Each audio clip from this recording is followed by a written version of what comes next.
Fala pessoal, bom dia, tudo bem? Pessoal, quero conversar com vocês hoje sobre uma sessão que eu tive ontem com um paciente e eu acho que traduz um pouquinho, deixa um pouquinho claro como que funciona a transformação que ocorre num processo terapêutico, como que o paciente vai tomando consciência das coisas que acontecem na vida dele e como funciona essa transformação, como ocorre uma modificação interna, né, a modificação de um panorama da vida do paciente, da pessoa, e que eu percebo que muitas vezes as pessoas não entendem, não têm a consciência, não têm a noção do que realmente ocorre no processo terapêutico. Quando as pessoas falam, né, quando a gente ouve muito assim essa coisa de que, mas do que adianta eu conversar sobre os meus problemas? O que adianta eu falar sobre as coisas que me incomodam? O que vai mudar na minha vida? Eu simplesmente entender, bom, tá, e aí? Que nem o paciente diz, tá, mas e aí o que eu faço com isso? Né?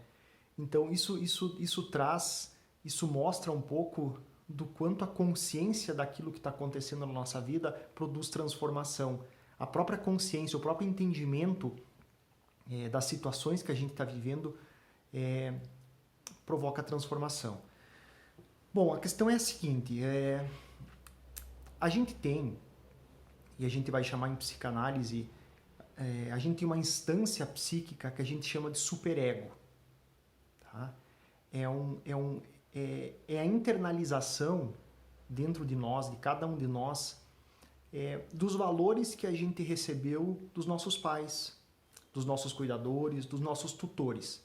A gente tem uma instância interna em nós, uma instância psíquica, que é responsável por fazer com que a gente não dê vazão total aos nossos instintos, que a gente não dê vazão total a tudo aquilo que a gente quer fazer, né? Para a gente conviver em sociedade, a gente precisa seguir certos padrões, certas normas sociais, a gente precisa seguir certas regras que vêm da internalização dos valores dos nossos pais, daquilo que a gente aprendeu como certo e errado, como bom e mal, como ruim, né? E como aquilo que é permitido se fazer. O problema é que crianças, pessoas que tiveram pais muito rígidos, que tiveram pais muito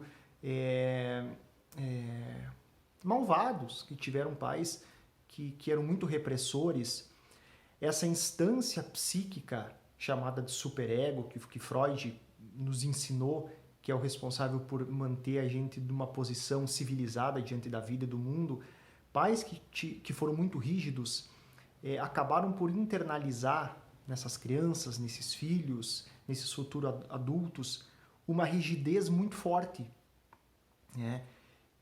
Que vai fazer com que aquilo que os pais fizeram com a pessoa acabe fazendo consigo mesma, né? A criança que não podia nada, a criança que tinha que estar sempre fazendo o correto, a criança que tinha que estar sempre boazinha, assim, sempre seguindo o que os pais diziam, vai se tornar um adulto que vai ter esse mesmo padrão de comportamento consigo mesmo, né? Onde tem que estar sempre tudo certinho, onde é que tem que estar sempre tudo perfeito. Conforme eu postei ontem no meu Instagram lá né, uma postagenzinha onde eu falava sobre essa necessidade de perfeição, né? O quanto isso dificulta a vida do sujeito, porque está internalizado muito forte nesse sujeito esse ordenamento dos pais, onde tudo tem que ser perfeito, tem que ser correto, tem que ser certinho, né? E isso dificulta a vida do sujeito porque constantemente ele vai se posicionando na vida adulta como alguém que ainda é criança e que precisa seguir esse ordenamento dos pais. Então, o que acontecia com essa minha paciente ontem? Ela me falava de uma situação onde ela queria muito fazer algo, né? Ela tinha muita vontade de fazer algo, ela tinha muito desejo de fazer algo, por exemplo, se permitir conhecer novos homens, né? Se relacionar com outras pessoas e poder se abrir para novas aventuras amorosas e ela não conseguia. Tinha vontade, mas toda vez que de fato ela marcava de sair com alguém, de tomar um café, de fazer alguma coisa, no momento H, na hora H, ela desistia, né?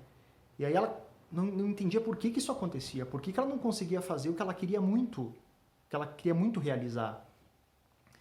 E aí a gente foi se dando conta ela foi se dando conta que ela estava muito preocupada em manter uma imagem idealizada dela. Ela estava muito preocupada em manter uma posição criada, uma posição imaginada dela que não condizia com a imagem que ela tinha dela. Então, realizar aquilo que ela queria conflitava com a imagem ideal que ela tinha dela. Então, ao não conhecer nenhum homem, ao não se permitir fazer o que queria, ela estava agradando uma pessoa. Ela estava agradando ao ideal de corretez, de perfeição, que segundo ela, ela foi se dando conta que esse era o ideal da mãe. Ela estava agradando a mãe dela. Porque para a mãe dela seria um absurdo ela, pouco tempo divorciada, se permitir conhecer alguém. Pouco tempo não, já faz mais de ano, né? Então, seria muito, na visão dela, conhecer alguém seria coisa de vagabunda, seria coisa de mulher, né, uma mulher não correta, que está se permitindo conhecer vários homens ou sair com outros homens, né? Então, ela ficava com essa imagem idealizada na cabeça dela. Então, ao não conhecer um homem, ao frustrar o próprio desejo, a própria vontade de conhecer alguém, inconscientemente ela estava agradando a mãe. Inconscientemente ela estava deixando a mãe feliz ao não conhecer um homem, ao não fazer aquilo que gostaria de fazer. Então aí a gente percebe e se depara com a rigidez desse superego, dessa internalização dela, onde ao não realizar o seu próprio desejo, ela satisfaz o desejo da mãe, né? E aí ela vai se dando conta que realmente, momentos antes, ela sempre pensa, mas o que minha mãe acharia disso? O que minha mãe falaria se alguém me visse lá conversando, tomando café com o cara? O que ela falaria? O que ela acharia? Né? Então, aí ela me pergunta, ok, mas o que eu faço com isso? Né? Então, o que tu faz com isso? No momento, antes de tomar o café, quando tu se dá conta de que, não, isso aqui não é meu, isso aqui é da minha mãe, isso aqui é algo que foi posto em mim, que foi colocado em mim, ao poder tomar consciência de que naquele momento ela está se sabotando, né?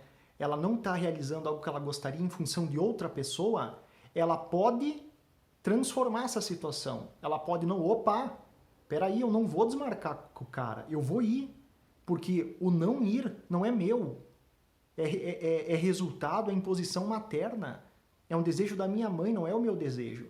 Então, ao poder lidar com esse sentimento de culpa, que é muito comum também quando se faz algo, né, quando consegue se dar esse passo além e consegue se fazer o que se quer, é muito comum nessas pessoas que têm essa rigidez desse superego, é muito comum essas pessoas sentirem culpa quando elas conseguem vencer essa rigidez, vencer o desejo da mãe e do pai, fazer o que realmente queriam, vem a culpa. Então, o poder enfrentar essa culpa, o poder lidar com essa culpa, o poder, mesmo com a culpa faz com que com o tempo, com o decorrer das ações, das atitudes, essa culpa deixe de ter tanta força. Ela vai diminuindo. E o desejo do sujeito, a vontade do sujeito vai começando a prevalecer. E a culpa vai diminuindo, né? Então, a questão não é não ter culpa, a questão é poder enfrentar a culpa. É poder se colocar nas situações, é poder entender que aquela atitude que eu não faço, que o desânimo, né? Outra paciente me falava, chega segunda-feira eu tô louco pra ir pra balada, tô louca pra ir pra balada. Agora chega lá no sábado eu começo a me desanimar, me desmotivar. Por quê? O desânimo, a desmotivação diz respeito a um outro que tem dentro dela, a internalização de um outro dentro dela, que não é ela, que diz respeito ao desejo do pai e da mãe, as imposições sociais, a rigidez, que faz com que ela vá se desmotivando. Então, a desmotivação é algo nela falando. Então, quando a pessoa se dá conta de que, poxa, peraí, toda vez isso acontece e eu me saboto, não é eu, é algo em mim falando, né? É a internalização dos pais falando dentro de mim. Quando a pessoa começa a ter essa consciência, consegue transformar essa situação, né? Aí ela consegue enfrentar, aí ela consegue fazer. Então o processo de consciência é transformador no processo psicoterapêutico por isso, porque a pessoa vai se dando conta dessas situações e vai podendo naquele momento, né, específico transformar e não se sabotar. Entender que é um sabotador dentro dela que ela precisa poder dar conta e poder enfrentar, né, e poder domesticar. E é assim que ocorre o processo de transformação ao longo do processo terapêutico. E isso é uma situação específica, né, pessoal? Isso são várias situações que vão acontecendo, são vários exemplos tipo esse que vão acontecendo no momento do processo terapêutico. Tá, pessoal? O vídeo ficou um pouco comprido, mas eu acho que são explanações que precisam de um pouco mais de tempo. Se você gostou do vídeo, se você conhece alguém com isso, por favor, compartilhe, curta o vídeo, que mais pessoas possam ser ajudadas com isso que eu vou falando aqui para vocês, tá? E quanto mais você curte, mais vídeos meus vão aparecendo para ti, para que você possa poder acompanhar e poder sempre tá vendo as minhas publicações. Então, se você curte, se você gosta das coisas que eu publico, por favor, dá o seu like aí, compartilhe, que é sempre bacana. Certo, pessoal? Obrigado, até mais.